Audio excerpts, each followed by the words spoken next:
Hello, ladies and gentlemen, and welcome back. We apologize for the short delay.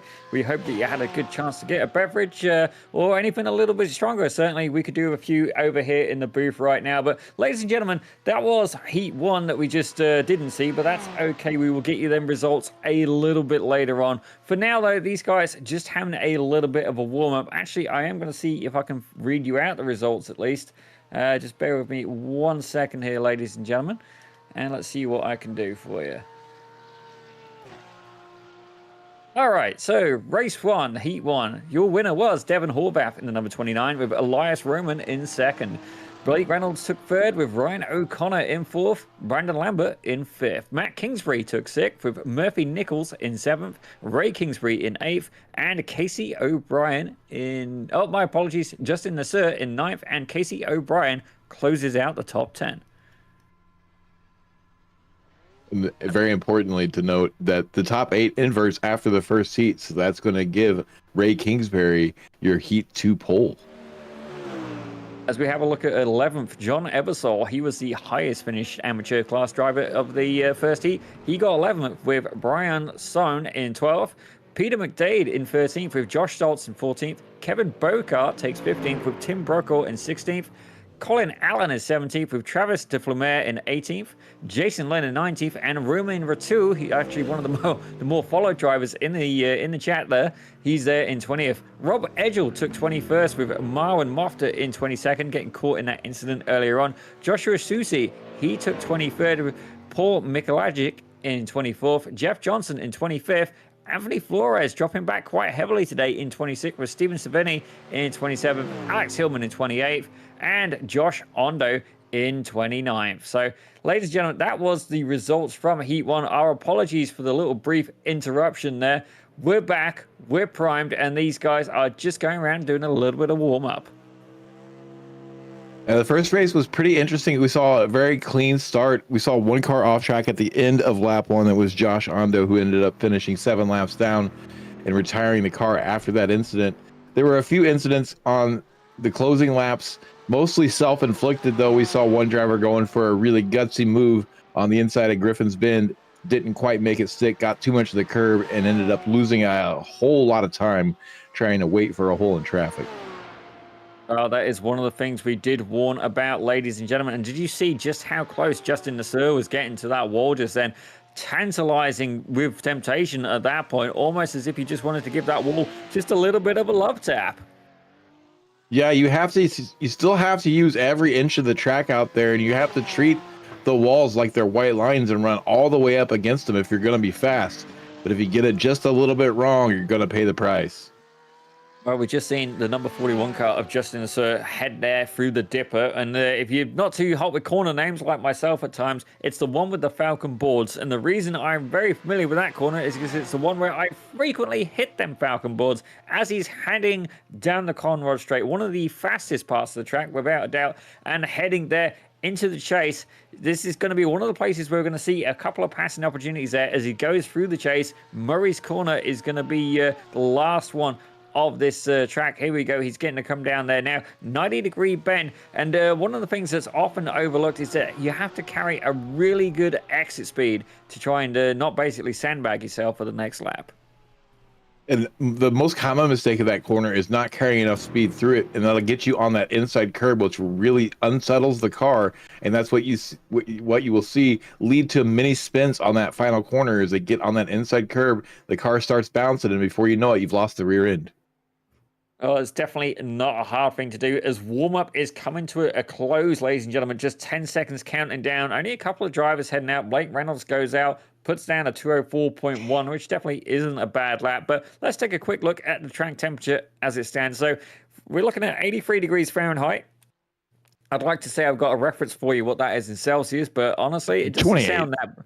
28 degrees Celsius. Okay, that's not too bad. A little bit warm for me, but it's definitely a tolerable condition for the track. And obviously as well, you know, these guys are going to be using all of that track as well. They've got to remember cold tires. But let's take a look at your starting grid. Ray Kingsbury, he's going to be starting on the front row in pole.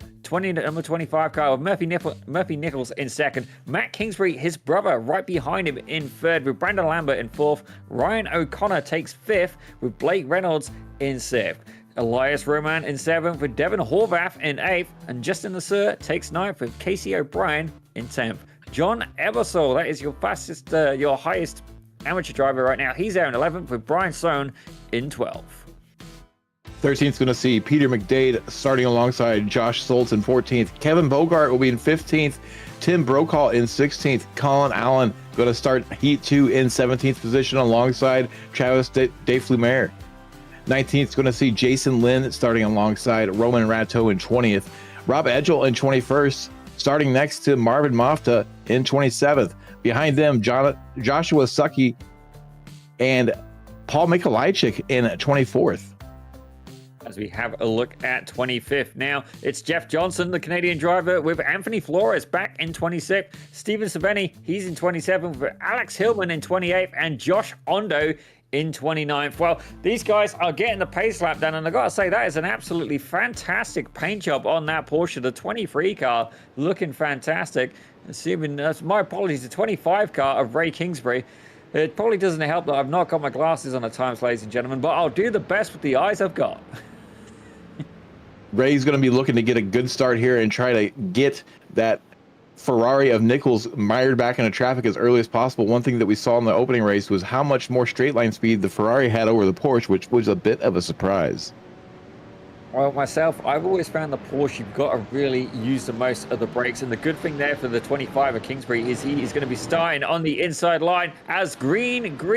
These guys are going now, and you see Nichols getting an absolutely fantastic start. Kingsbury defending the inside line as they head round Hell Corner and start to go down the mountain straight. Looking all clean so far, no contact, nothing there. And it looks like the pace car's just going to resume in his parking spot in the pits. But Murphy Nichols, he's already trying to take a run at Kingsbury. And yes, he's got by. Nichols takes the lead. The straight line speed of the Ferrari paying off, and he's going to have the lead going into turn 2. Is he going to be able to make it stick? Runs a little bit wide of the apex there, but is close enough to keep the door closed. One thing really interesting I saw on that start was Matt Kingsbury, Ray's brother, starting behind him, was flashing the lights. So I think he was telling Ray, okay, I'm ready, so that Ray would know when to go and give his brother possibly that second position. That is definitely something to keep in mind, ladies and gentlemen. Having a friend on the track is always a beneficial factor. And actually impressed to see a Mustang up so high in the field as it stands right now. Not seeing any majorly hard movers, ladies and gentlemen. A couple of people up 2 spots. Actually, Rob Edgel, he's down 4. Not had the best start for him. But not Nichols with an issue. Oh.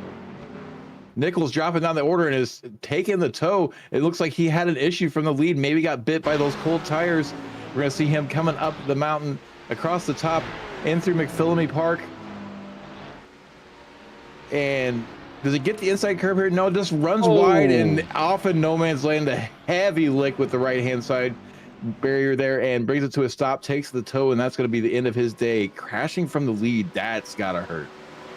But I've got to say, great sportsmanship for him regardless, taking the tow so quickly and getting out of the line of fire. Thank you guys for that. It does appear that they may have a faster pair on hand, but don't get me wrong, with the tow, it's still going to set him back a little bit. But right now, we're looking at Blake Reynolds. He's currently in 3rd place, the 66 car. I believe he won a race last week as well, but don't get me wrong, we're going off memory at that point. And let's be real, I've killed a few brain cells in my lifetime, but he is right on the heels of Matt Kingsbury right now.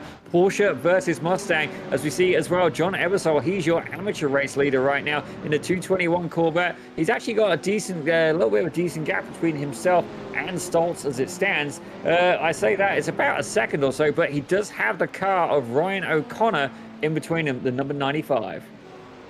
Any car that he'd have between he and his next rival is going to help him open up a gap in points. Blake Reynolds up 3 spots, started this race in 6th place, which means he finished 3rd in the last heat. Able to get up there in contact with the lead pair pretty quickly. Let's see if he can get around one of the Kingsbury's brothers to get his shot at Ray. Right now, stuck behind that big Mustang. Well, definitely, you want to try and make sure that you can make that car as wide as possible going over the mountain. And don't get me wrong, these Kingsbury brothers, if they really feel the urge, they could try and go side by side and absolutely clock the whole mountain section of the track. I'll be surprised to see it done, but it would definitely be something I would enjoy watching. But right now, Ray Kingsbury, he's your race leader, and he's pulled away about a second over his brother Matt in the number 21 car. If Matt can keep this distance, he'll have enough slipstream to at least keep pace with Ray ahead and keep Reynolds behind him. But Reynolds is going to be looking very eager to get around Matt Kingsbury this time and going into the chase as they get a run down the hill. It's going to take a really good exit here out of Forest Elbow, and it looks like Matt Kingsbury runs a little bit wide, definitely going to give Reynolds the advantage. He's already alongside before they even get into the straight section of the downhill run and easily makes the move. Well, he gets it done for now, but he's already back in that slipstream. And one thing he can do to try and help his brother is apply as much pressure as he can to the 66 car of Blake Reynolds. Certainly keep him on his toes, keep him distracted, and potentially give the number 25 of Ray Kingsbury, that Porsche, a chance to run away. That slipstream allowing Matt to stay in contact there with Reynolds, not letting him run away, but he was not really going to have much of an opportunity to make a move. Now, maybe on the run up to turn 2, he'll have more time if he gets a good run off Hell Corner, but it's very tricky to get right when you're following somebody so closely. We're going to take a lap around now with Blake Reynolds as he tries to reel in Ray Kingsbury, now on the run up the mountain straight. Going to stick to the left-hand side, mostly because there's a car in front of him on the left-hand side trying to get any sniff of that slipstream ahead. Going to come down the hill, and just where you see the access road on the left is about where he's going to apply the brakes. And we're stuttering again as he goes through Griffin's Bend and makes the run up towards turn 3. I think we're doomed, Adam. I don't think this is going to happen with the onboard lap. We'll just stick to the live race action. Well, ladies and gentlemen, definitely not what we had in mind just there, but we're going to try and keep the party going like it's 1995. But as you can see there, Ray Kingsbury, he's currently in the lead. That gap was a second. It's already down to 7 tenths of a second. Matt Kingsbury, he's dropped back a similar margin, about 6-7 tenths behind him. Actually, the whole field is in the red zone, all under 2 seconds between them and the next car, apart from the number 03 of Brian Sohn, and also as well the 81 of Rob Edgell. But it sounds like we may have a replay coming up of an incident, actually maybe 2 incidents. It's Steven Savigny. Let's take a quick look to see what happened. So here we have the 00 car. He's in that absolutely beautiful Corvette for Pandaspec Motorsport Red, and he's there going over the mountain section. Now, I do wonder if he's maybe just had a little bit of oversteer. We're going to see in just a moment. No, it's oversteer, ladies and gentlemen.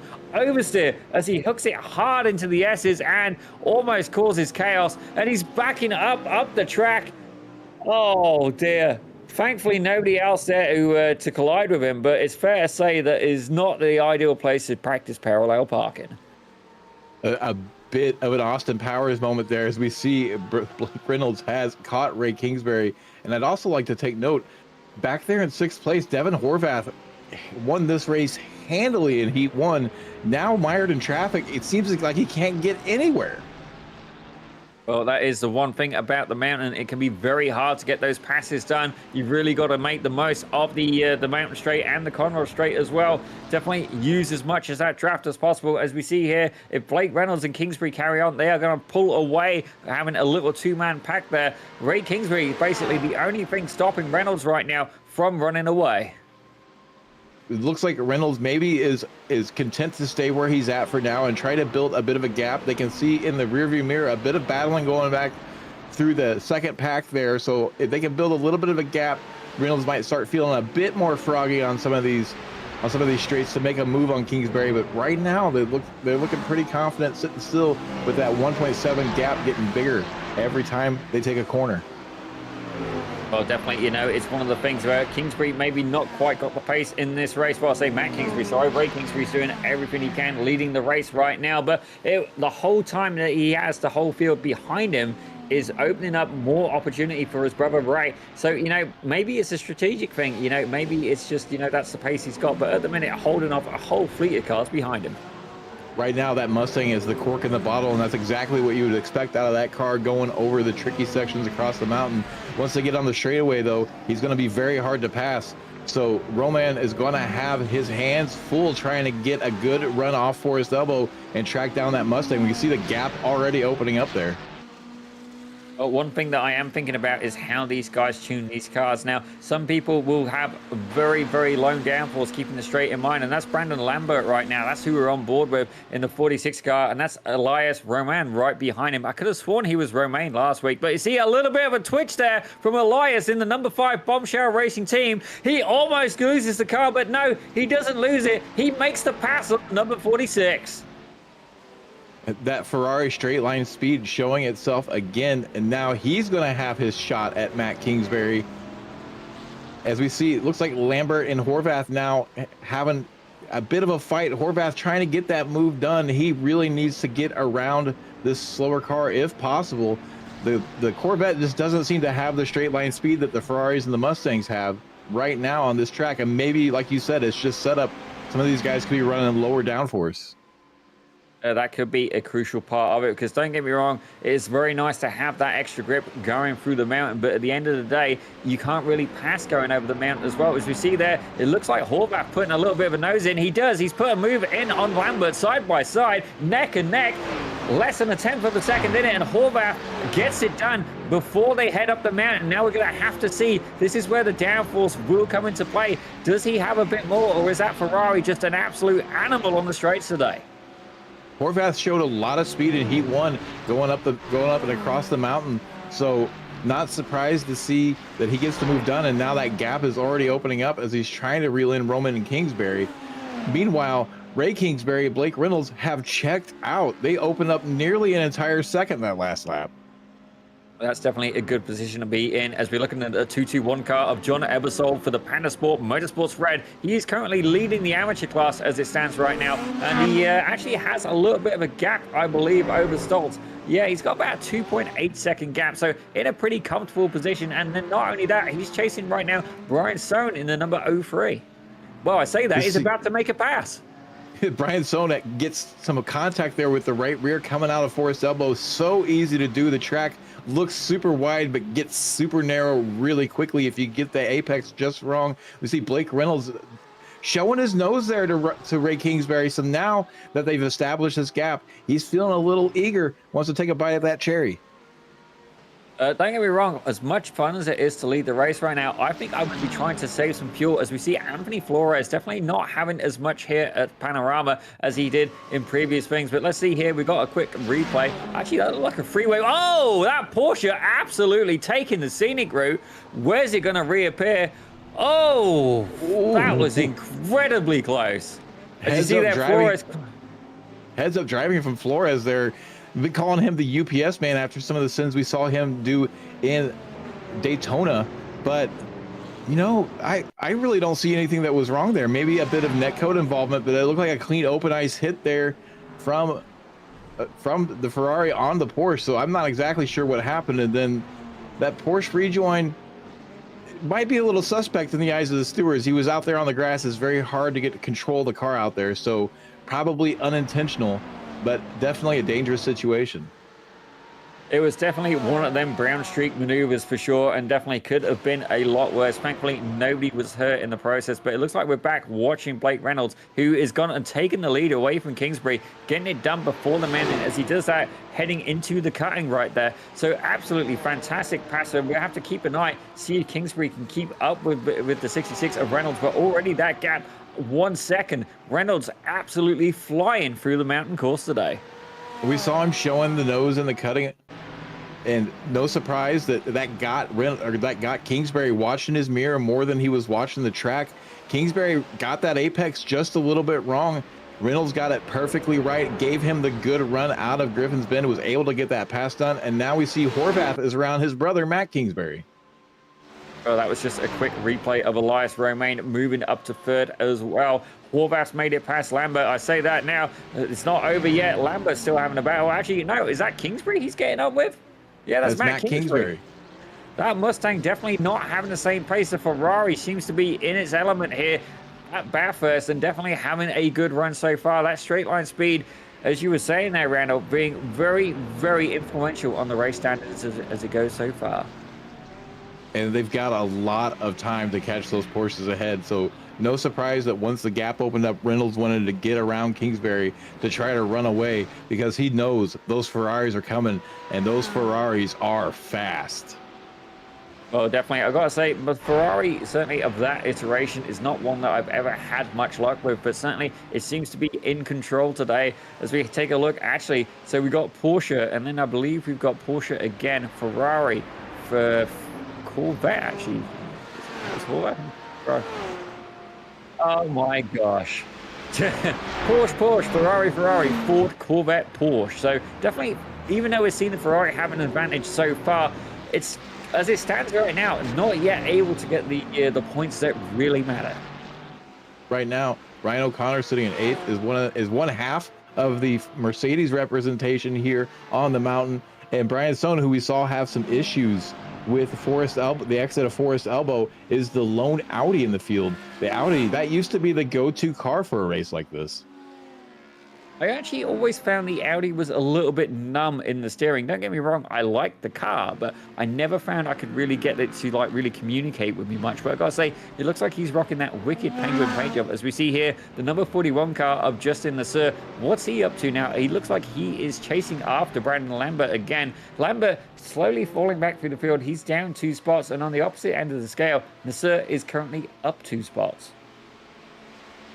So as this race goes on, this one is 45 minutes as opposed to 20 minutes from the first heat. So they're going to have a lot more time to work with. The eagerness to get moves done maybe dialed down a little bit. But once you get some free air, you might be able to run down some of the competition ahead of you.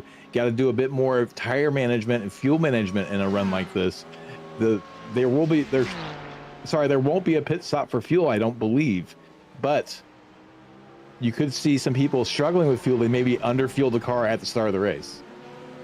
Well, it's definitely something to keep in mind there, as we saw a couple of people making some good moves through the field. Romain Ratua, he's up 8 places, and not only that, Anthony Flores, he's the one who we saw almost get absolutely murdered by that Porsche earlier. He's currently the hard charger in the session, up 11 points as it stands. But this is Matt Kingsbury we're watching now for Croker Racing. He's currently sat back in 5th, and he has a whole field of cars behind him. I'd say he's got 5th position, but 6th, 7th, 8th, 9th, all of these guys wanting a piece of the action. So if he started in P3, which means he finished in at P6 in the first heat, which is pretty good and not far from where he's at now.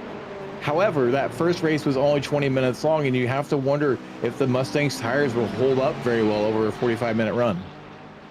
Well, we definitely see that Mustang be a little bit unstable at times. Certainly not a car that I've been able to control. The Corvette generally getting on much better with me. And actually, the AMG was always one of my favorites before a good couple of these cars came along. But right now, Kingsbury's having to defend quite hard. He's going to have to be very, very careful, trying to make sure he carries as much exit speed as he possibly can. Because don't get me wrong, while he may be a little bit slower, potentially going through the mountain, realistically, I don't see any of the drivers really having the stones to try and force a pass in that section of the track. No, it's very hard to get anything done there. Basically, you need somebody ahead of you to make a big mistake. But typically when a big mistake is made, it spells disaster for the car directly behind. So you see most of the passing will be done on the straightaways. The good thing for Kingsbury is right now he has a buffer between him and the next closest Porsche and Ferrari of 2 cars that won't really have the straight line speed to get around him. As we jump up to the leader, Blake Reynolds now has opened up that gap to 2.5 seconds. He is absolutely flying. Well, he's already in clear air. As you see, a little bit of a wiggle there. He's got to make sure he just keeps that car in check. As it looks like Flores has just moved up another spot, taking it from Kevin Bogart there. And also understand that Joshua Susie, he's maybe just had an incident as well. Here's a quick replay of Flores, but let's have a quick look. There you go. It's Bombshell Racing Team Ferrari taking on the Porsche, the number 69 Porsche of Kevin Bogart. And you see there carrying as much slipstream as he can as he brakes hard, gets the move done as they go there through Murray's corner.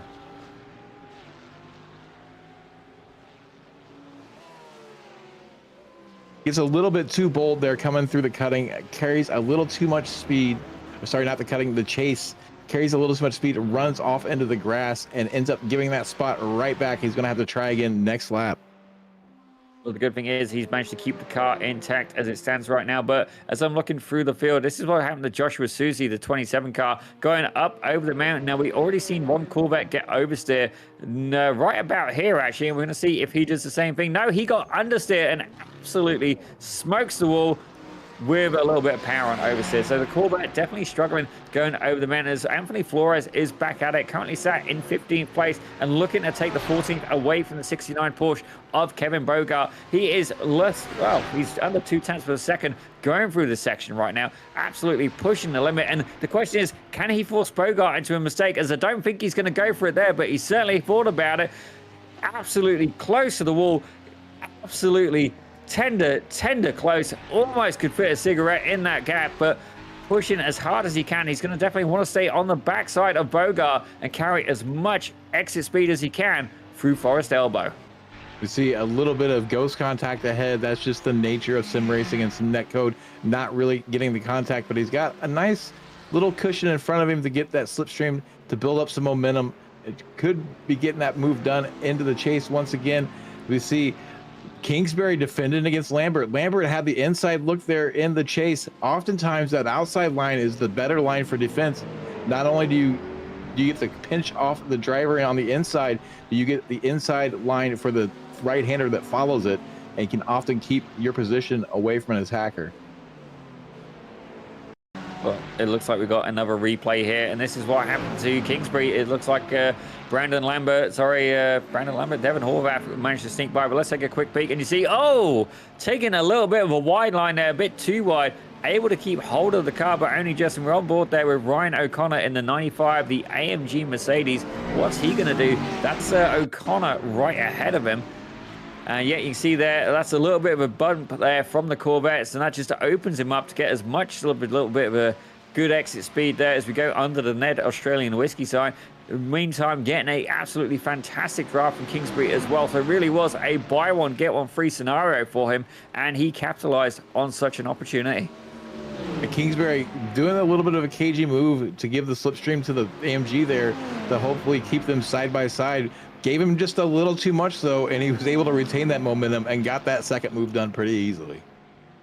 Yeah, definitely. He came a little bit unstuck there, but he's back on the defensive right now. But we're going to check in with Romain Return for Mika Esport, the number 23 car, the French driver as well. He is applying pressure to the only Audi R8 on the field, and that is Brian Sohn in the 03 Audi. And he's doing everything he can. I do wonder as well, we know the Porsche is hot on the brakes. Where would be the Audi strength? Because so far we've seen the Ferrari have real dominance going down the straights.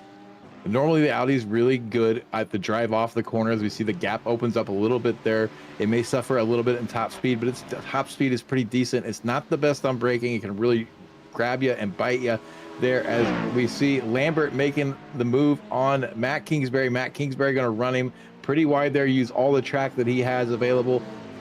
The fins on the inside, and oh no, they make contact. It looks like Lambert maybe ran a little bit wide. Kingsbury was giving him enough space there.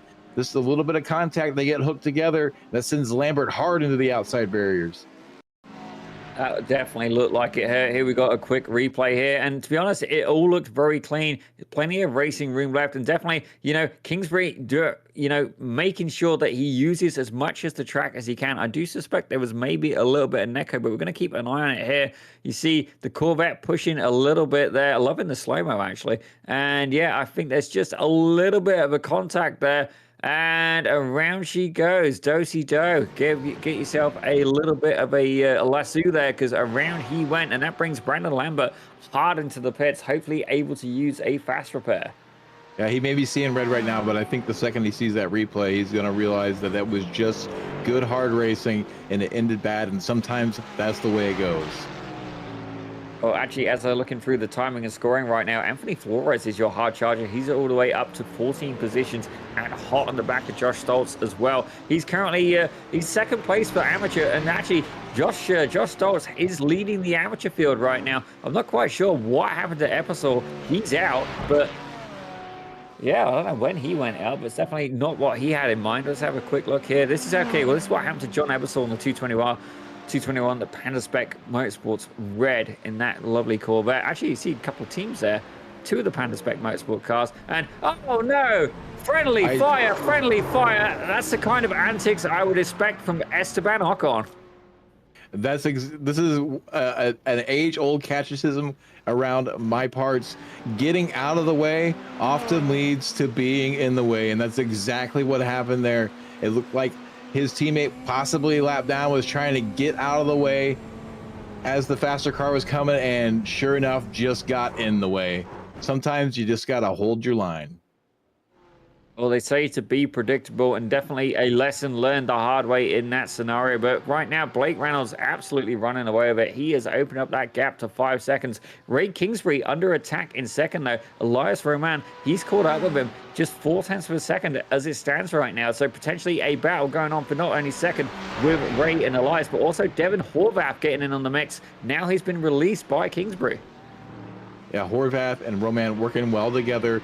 They got that straight line speed that's going to be their advantage. We'll see if they have enough time still to reel in Reynolds, who's absolutely flying. As we look at Anthony Flores, the UPS man has delivered another package and has taken over the amateur lead in the 11th position overall. He's definitely having a good race so far. A couple of battles happening all over the field right now, but definitely he's doing a very good day. Signed, sealed, and delivered. But we're on board now with Ray Kingsbury, and you can see right behind him, that's Elias Roman, and then behind him is Devin Horvath in that number 29. So we have a battle of different brands here. We have Porsche, we have Ferrari, and we have Ferrari, and we've already seen the Ferrari having incredible straight line speed right now, but can the Porsche hold them off? Generally very good under the braking, but if these Ferraris are trimmed out for low downforce, they're going to absolutely obliterate him going down the Conrod Straight. Ray Kingsbury about to have an earful of the Italian national anthem this lap, I'm afraid, as both of the Ferraris have a pretty good run off Forest Elbow. They're going to be getting that nice, juicy slipstream as they come down the hill. I expect a very, very prominent attack out of Roman here going into the chase. Well, he's got to decide how hard does he want to defend, and all he can do is make that Porsche as wide as possible, as he nearly runs a little bit wide there, but he's got the inside as he's going to head through the chase right now. Able to hold on to the position as they're going up. Next is going to be Murray's corner. This is the penultimate corner before the start-finish line. So again, it's going to be a long straightaway. He's going to have to do everything he can to try and defend. Gets a little bit of a wiggle there from the Porsche, but not only that, what he needs to happen is he needs Roman and Horvath to battle behind him. But at the minute, Elias Roman right under the rear bumper of that Porsche. As you see, a little bit of an off track there, a little bit of a wiggle. Is this going to open it up for the number 5 Bombshell Racing Team machine? It's going to be just enough of a crack in the armor of Ray Kingsbury to get that Ferrari alongside. He's going to have the move done well before they get to the turn-in point. What's really to be decided here is Kingsbury actually on the brakes gets it done. Amazing driving out of Kingsbury. Did not expect that. I was expecting him to be battling Horvath. What a move on the brakes. Well, I have always said that the Porsche is a late brake machine, and he really used it to the full effect. Don't get me wrong, he may have brakes later than he intended, but the Porsche was there and able to deliver. But that doesn't mean it's over yet, ladies and gentlemen. The number 5 of Elias Roman right behind him. Devin Horvath right behind him as well. This is the freeway battle for second place. Meanwhile, Blake Reynolds has opened that gap up to over 7 seconds now. The more that these three drivers fight, the harder it's going to be for any of them to reel in the number 66 machine of your leader. And right now, he's sitting pretty. Well, he is a pilot by trade, and it's fair to say he is flying away with it right now. Absolutely soaring to new heights. But Kingsbury, Roman, and Horvath absolutely going for it. And you see there, Kingsbury actually able to pull away a little bit going through the mountain. So I do wonder if he's carrying a little bit more downforce, or perhaps a little bit more nimble in the tighter sections of the track. As you see there, that gap closing down 0.3 of a second, 0.2 of a second, under 2 tenths, 1/10 of a second. It looks like Roman's going to try and send it on the inside. Not quite close enough, and has to bail out of the move. He has to bail. He does so wisely. Now we'll see if Horvath is going to keep being patient with him or not, or if he wants his shot. He's showing the nose. He's going to get that move done. It looks like Roman's going to let him have it for now. Say, maybe you can figure out how to get this tin can open. Well, the Ferraris switching places for now, but you see that Roman is not happy about that. Right back up under the rear wing. He is almost tickling the tailpipes of that Italian machine, but this is exactly what Ray Kingsbury needed in the number 25 Porsche. He is running away as fast as he can. As we see here, a move potentially from Marvin Mofta. Actually, it's Travis de Flamer, and he's gone off track. A little bit of a wiggle, but able to keep it in check. The American Civil War won by the Ford car this time. We'll see how that battle continues to develop as now Horvath has reached the rear bumper of Ray Kingsbury as they start to climb the mountain.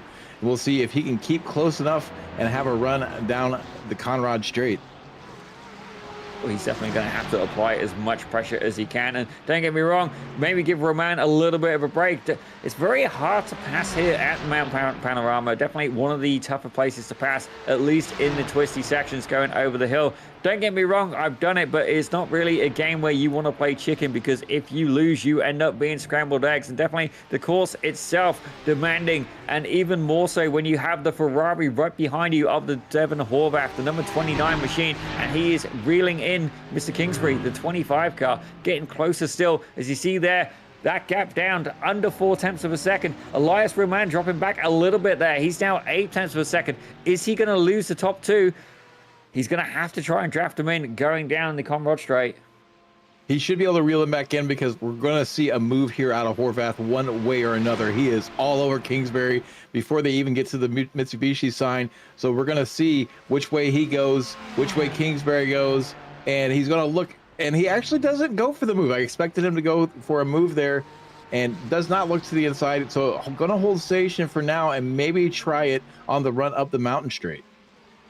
Well, I am starting to wonder if these guys have got enough fuel left to finish the race. As we see, Anthony Flores currently in 11th, and he is not happy with that. He wants that 10th spot, trying to get it away from the Audi R8 in the field. And he's gone up on the inside as they head down in through the chase. Is he going to get it done? Yes, he does, ladies and gentlemen. That number 7 Ferrari for the Bombshell Racing Team takes 10th place.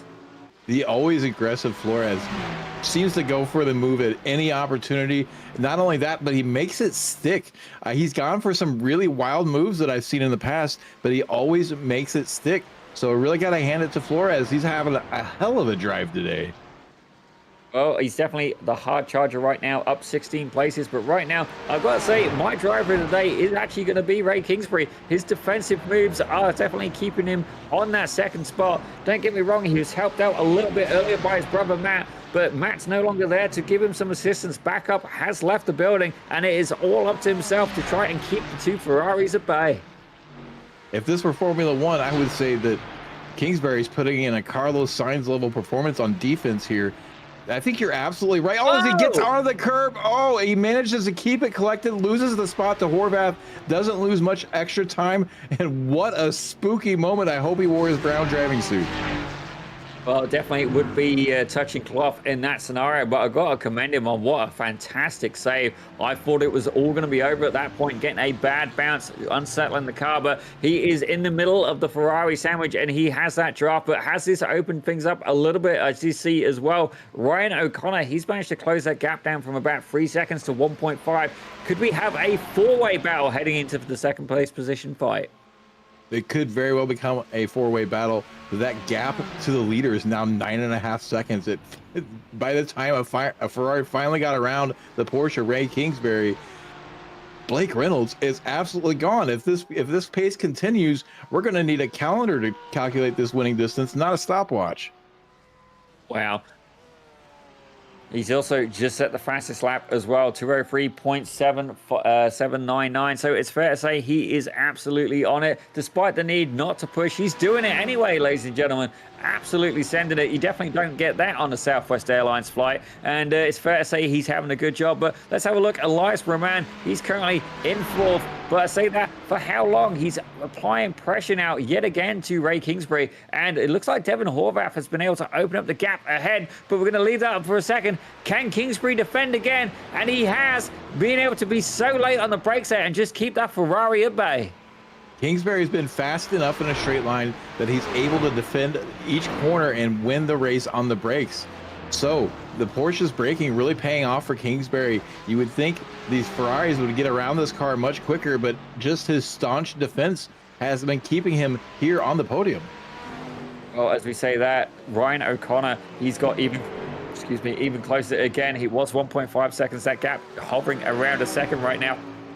As we see here, Romain Rittou, he's moved up into 8th place, and it looks like he's had a little bit of a battle with the number 21 Mustang. Who's that now? That's Matt Kingsbury. So Kingsbury sadly falling back through the order, down 6 places. And what a fantastic pass, getting the move done on the straight. Clean, signed, sealed, and delivered, all before the corner. It looked like Kingsbury maybe struggled there a little bit with Hell Corner. Had to pull over to the left-hand side of the track, maybe just trying to give up the position to hope for a little slipstream. You got to suspect that those Mustang's tires are really, really not liking this longer run.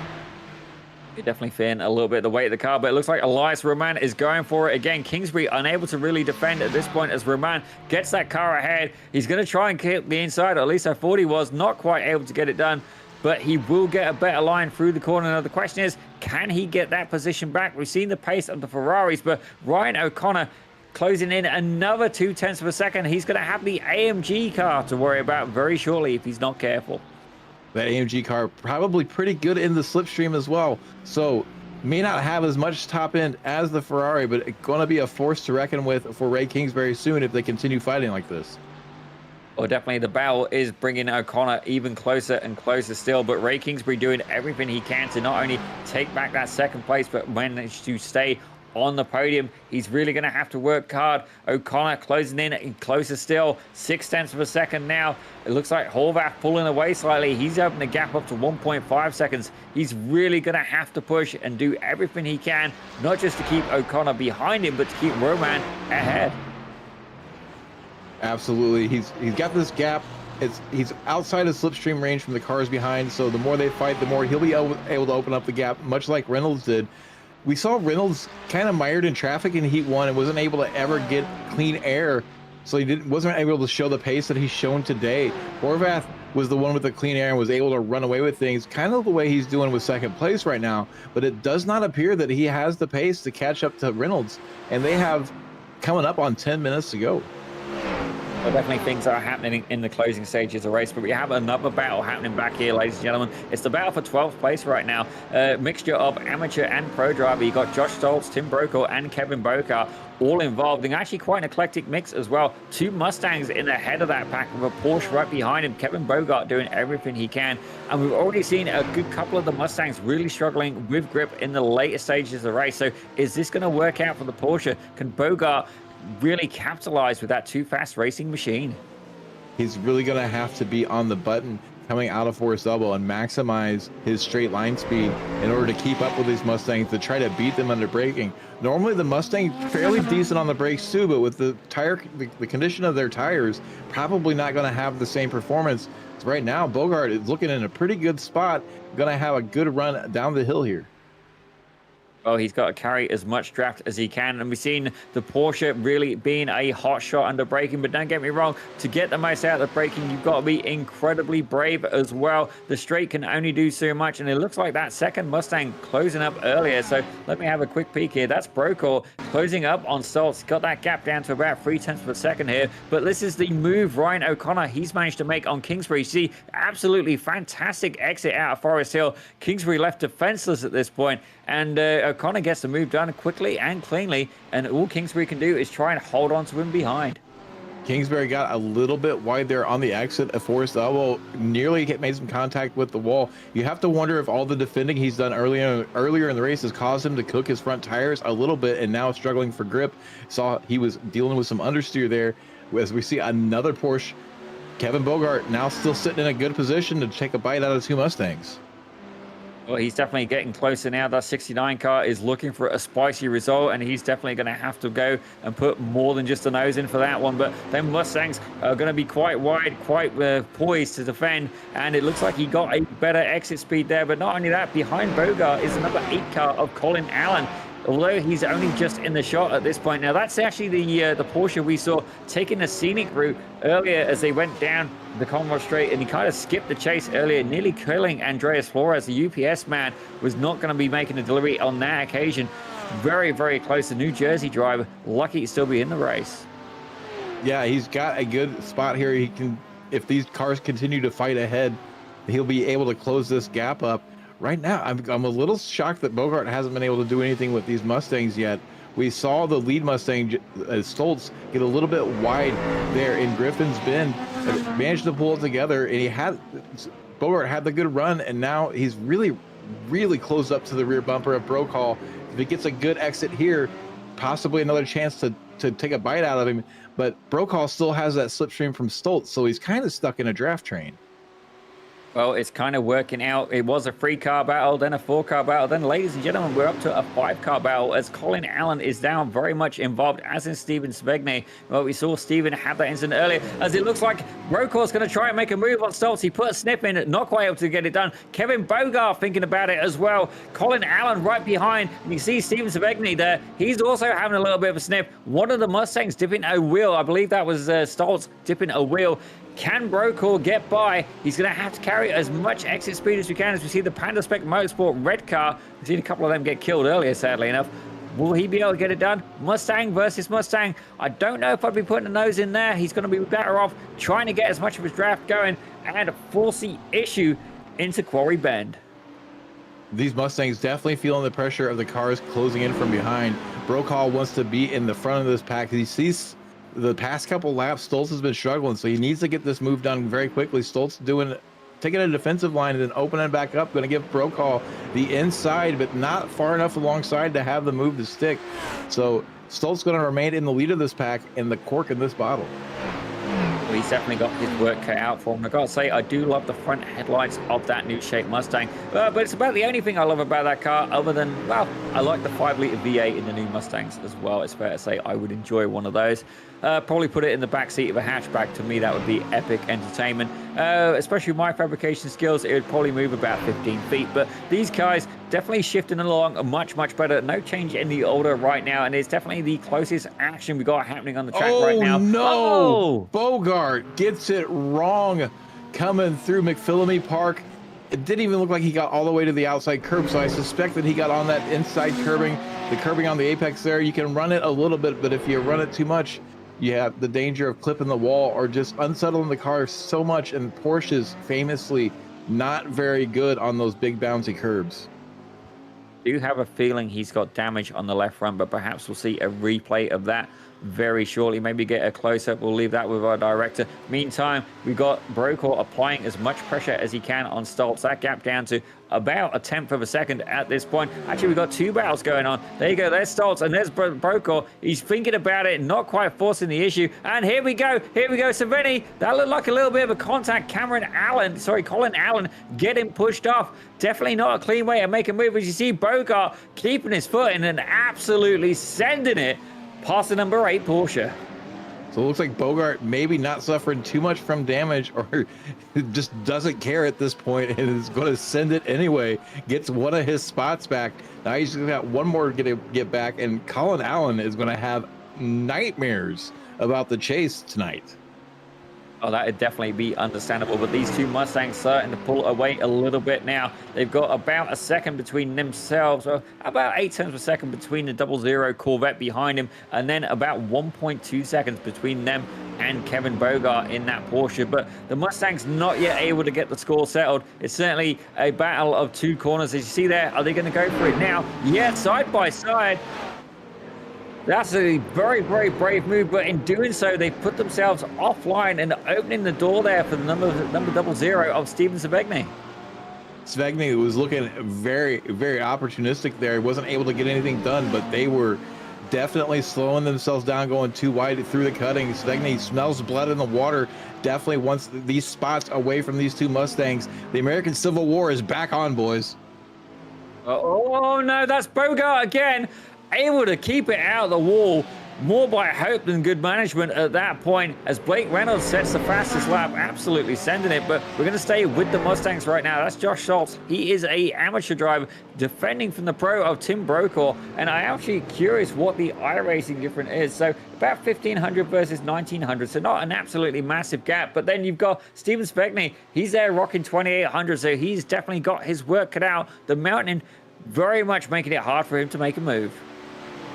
We saw there Brokaw had taken the wider line through Forest Elbow, kind of opened up the opportunity for Svegny, but Brokaw was so slow off Forest Elbow that it completely blocked up Svegne. He had to back out of it, and it killed his run down the hill.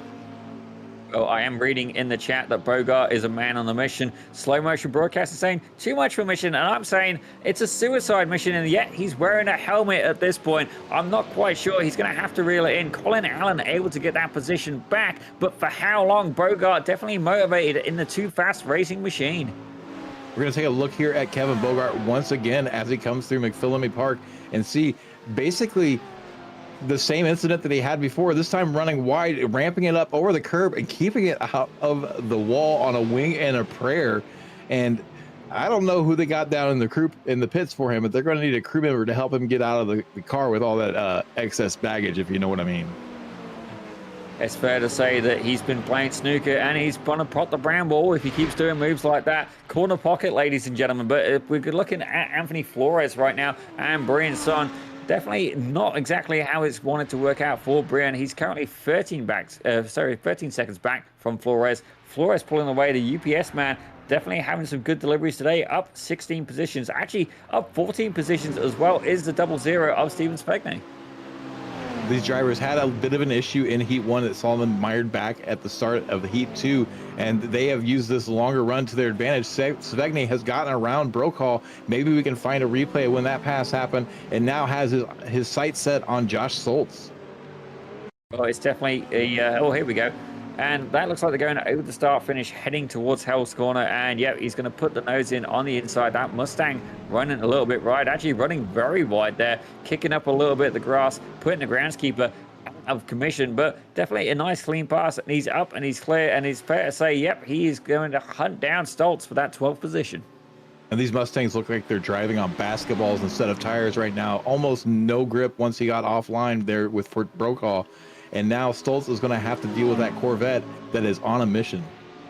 Well, he's going to put it on the inside of the chase. Is he going to be able to get it done? He does so far. That Corvette definitely a little bit more nimble than the Mustangs, but now Josh Stoltz is under attack from Tim Brokaw. These guys were battling earlier, and it's fair to say that Brokaw is going to be wanting that position. And yeah, he's up on the inside. Is he going to leave the space? Stoltz having to have a little bit of a correction there, and that opens the door for Colin Allen. He's looking to have a sniff as well, putting his nose as we got a white flag, and that looked like contact just then. Mustang absolutely slapping the horse in front. And Brokaw backing up that brake point just a little bit to make sure he gets a good run through the apex and get back to the throttle early, and gets a little kiss on the rear bumper there from Stoltz. So you watch Ryan O'Connor still trying to work over Roman here for the third position in that final step on the podium. Final chance here coming down, and he's going to get a little bit of contact on the outside there for Roman. It's going to give the opportunity to O'Connor, and right now setting off down like an Irish setter, going to get the move done before they even get to the chase.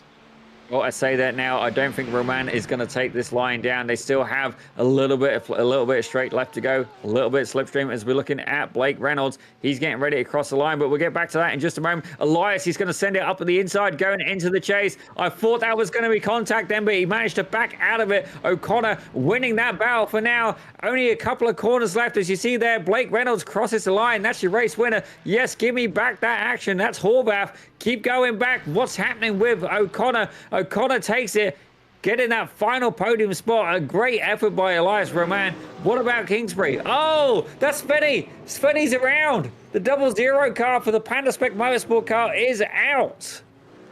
After all the hard work that he did to get around those Mustangs, now he finds himself pointing the wrong way on the track on the last lap. It's absolutely heartbreaking as we see Bogart flashing his lights back there. He wants one more spot back.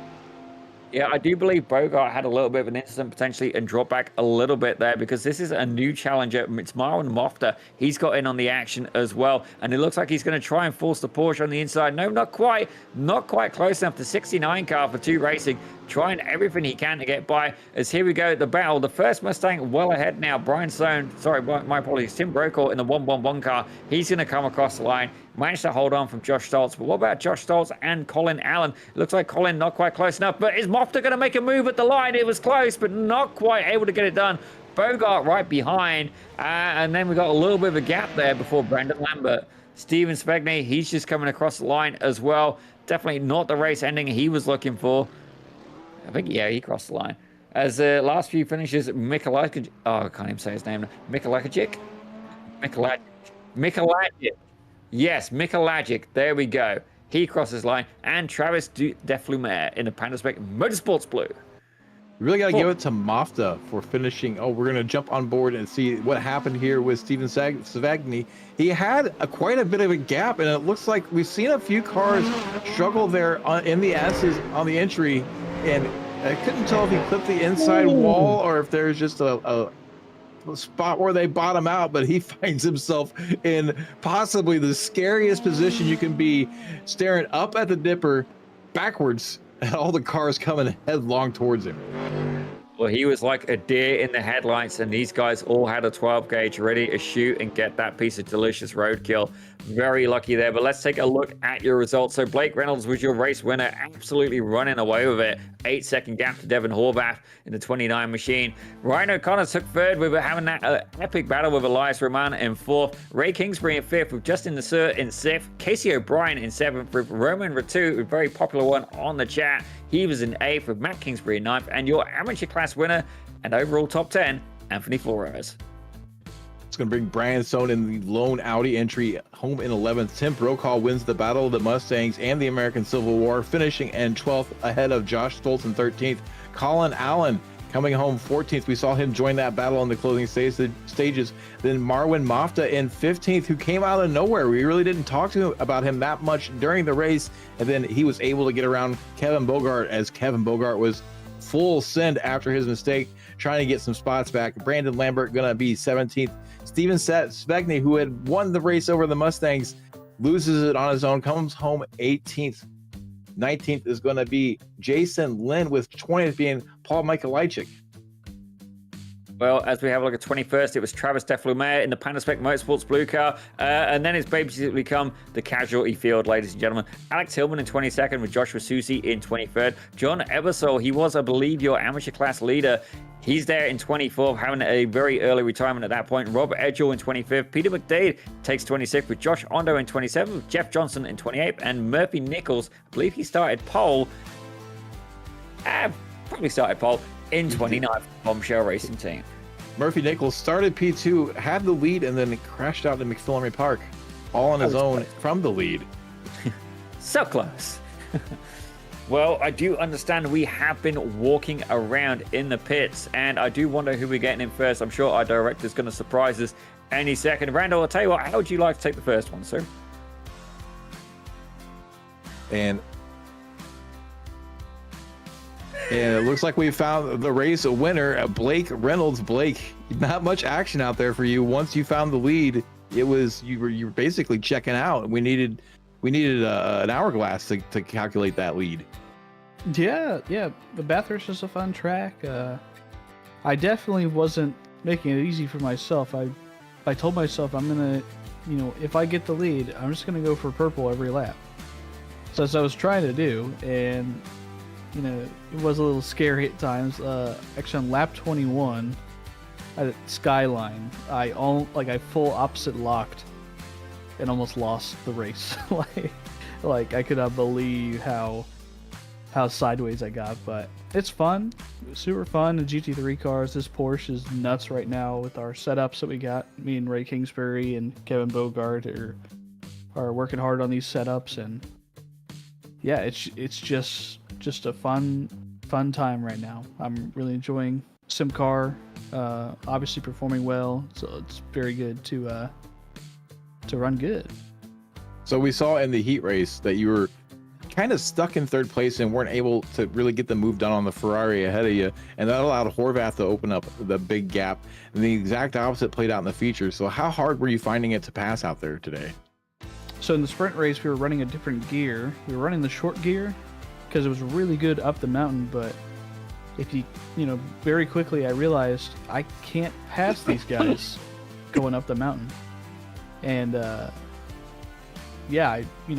if you can't pass anybody where you set your car to be fast, and then it made you slow in the straightaway where people can pass you, that's just not that smart, so in that little 10 minutes between the two races, I tried the FIA gear stack, and it helped a lot. I mean, it fixed the car. Everything I had wrong, easy. You know, couple of corners with different gear selection, but once you figure that out, it's not all too hard, all that different. So, very quick to fix the car. Yeah. Well, congratulations on your podium in the heat race and then your overall win in the feature race. Before we let you go celebrate, is there anybody you'd like to thank or shout out? Sure. Solpec Precision Racing. Beautiful paint scheme on the car. Bruzy is also one of our partners. Like I said, Ray Kingsbury, Kevin Bogart working on the setups. They put in the time when I don't have the time. So thanks to them. Y'all for broadcasting. SimCAR for putting this all on. Too Fast Racing, Pavement RC, I think title sponsors. It's good. Good night. Well, congratulations on your win, and maybe we'll be talking to you again here in the future. Yes, sir. Thank you. Well, that was your race winner, Blake Reynolds. And Daniel, who did you find? I've actually managed to find the UPS man, and it's not the one that's delivering to your house, ladies and gentlemen. It's Anthony Flores. He's also not just the amateur class winner, but he was the hard charger as well, up 16 positions. Now, Anthony, please explain to me and the rest of the audience how on earth will you become known for the Bombshell Racing Team, the UPS man? Well, luckily for me, my dad works for UPS, so I guess there's that. Secondly, I have great teammates. They definitely helped me out this weekend because I was struggling with practice all week.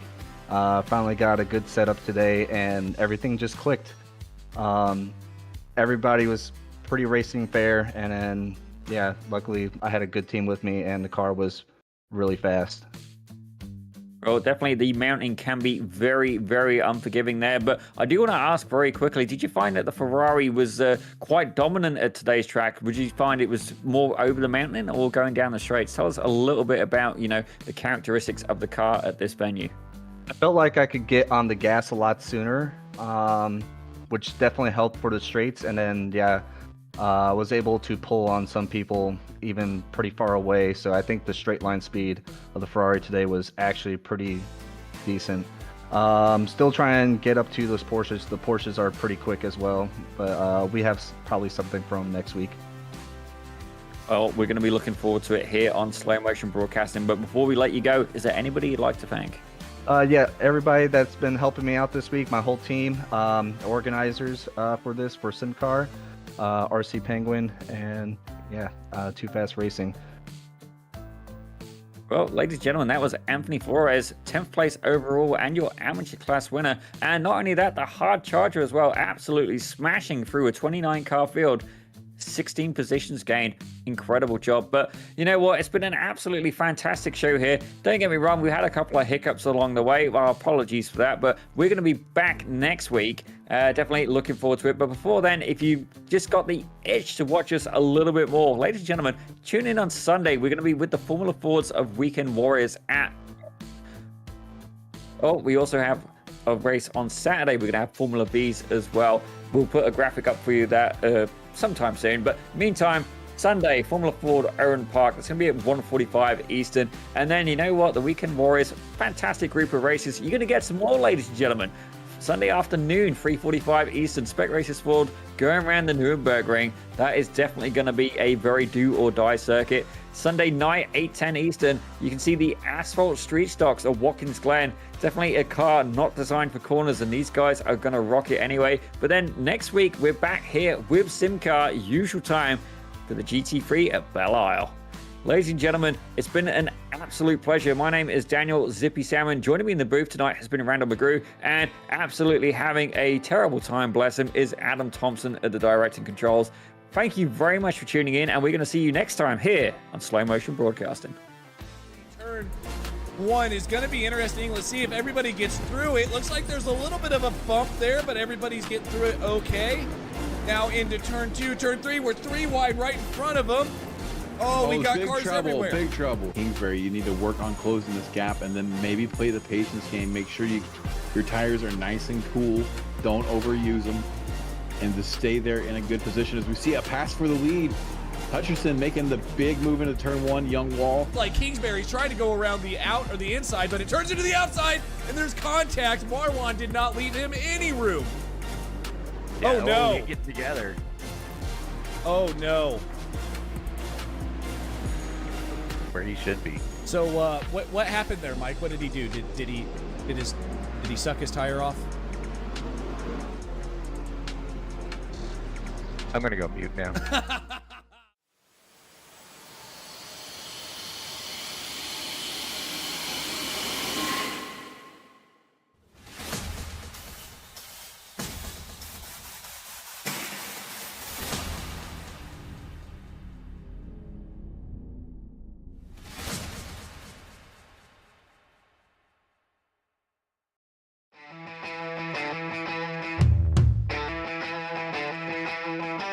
I see a Budweiser. Go ahead and hold it up. Yes. There's That our was the Budweiser. biggest clue. Yes, right Doing there. it for Dale.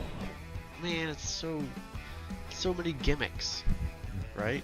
I feel like they're making it a lot more complicated than it needs to be. I mean, a lot of people, you get polarizing opinions on DRS. I know you guys know exactly what I'm talking about here, but sometimes the effort, it's all about the boys.